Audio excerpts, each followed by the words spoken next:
Rayon കോട്ടണിൽ വരുന്ന ഒരു ഒണിയൻ പിങ്ക് കളറിൽ ഒരു ബ്യൂട്ടിഫുൾ കളക്ഷനാണ്. എക്സൽ കേട്ടോ, നിങ്ങൾക്ക് കാണുമ്പോൾ അറിയാലോ. ഈ യോക്ക് പോർഷൻ, സ്ലീവിൻ്റെ ഈ പോർഷനിൽ ഒരു ചെറിയ പാച്ച് ത്രെഡ് വർക്കിൻ്റെ, യോക്കിൽ നിന്ന് അങ്ങോട്ടേക്ക് താഴേക്ക് പോയ ദാമൻ പോർഷൻ ഫുൾ ഇതുപോലെ വർക്കാണ് കേട്ടോ.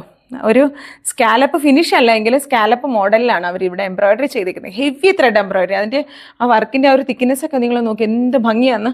ഇതും മൾട്ടി പോർഷനിൽ ഇതുപോലെ ഒരു എംബ്രോയിഡറി പാച്ച് കൊടുക്കുന്നുണ്ട്. അപ്പം നമ്മൾ പബ്ലിക്കിൽ പറയാൻ മറന്നു. ഇതിൻ്റെ അകത്തെ പോർഷനിൽ കണ്ടു, എംബ്രോയിഡറിയുടെ അകത്തെ പോർഷനിൽ ഇതുപോലെ അവർ പേപ്പർ വെച്ചിട്ടാണ്, എംബ്രോയിഡറി പേപ്പർ വെച്ചിട്ടാണ് ഇങ്ങനെ എംബ്രോയിഡറി ചെയ്തിരിക്കുന്നത്. അപ്പോൾ നിങ്ങൾ ഈ പേപ്പർ നമുക്ക് ഇങ്ങനെ കീറിക്കളയാം കേട്ടോ. ഇത് കീറിക്കളയണം. നമ്മൾ വാഷ് ചെയ്യുന്നതിന് മുന്നേ ഈ പേപ്പർ കീറണം. അല്ലാന്നുണ്ടെങ്കിൽ വെള്ളത്തിൽ ഇങ്ങനെ കലങ്ങിയിട്ട് ഡ്രസ്സിലെല്ലാം ഇങ്ങനെ പറ്റാനുള്ള സാധ്യതയുണ്ട്. അപ്പം ഈ പേപ്പർ മുഴുവൻ നമ്മൾ ഇടുന്നതിന് മുന്നോ അല്ലെങ്കിൽ വാഷ് ചെയ്യുന്നതിന് മുന്നേ ഇത് മുഴുവൻ ഇങ്ങനെ കീറിക്കളയാനായിട്ട് ശ്രദ്ധിക്കാല്ലേ കേട്ടോ.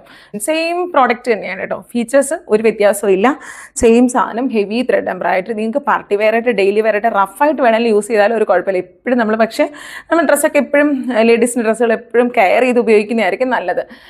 അതുപോലെ നല്ല ഹെവി വർക്കുള്ള ഡ്രസ്സൊക്കെ ഉപയോഗിക്കാനായിട്ട് നിങ്ങൾക്ക് പ്ലസ് സൈസുകാർക്ക് വേണ്ടിയിട്ടുള്ള ബ്യൂട്ടിഫുൾ കളക്ഷനാണ്. പെട്ടെന്ന് തന്നെ നമ്മളെ വാട്സപ്പിൽ കോൺടാക്ട് ചെയ്തോളൂ. Thank you.